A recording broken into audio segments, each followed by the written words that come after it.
Hey, Joe Proto here with one of the keys to understanding ego. When it comes to the ego versus the spirit, learn to recognize the difference. As the ego aims to win at all costs, tries to control the situation, is stifled by fears from the past and worries for the future, struggles to change outer circumstances, and fights for its share of limited power and resources.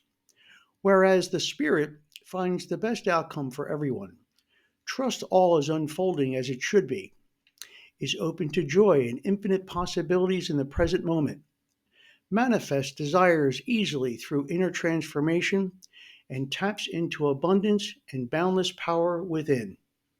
So, are you enjoying the day, or is your ego in the way? At times, your ego is not your amigo.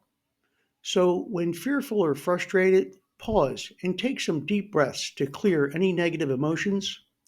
Then go beyond the ego to relinquish the need to control, the need for approval, and the need to judge.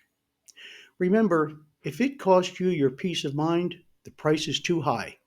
So surrender early, surrender often. Enjoy the day.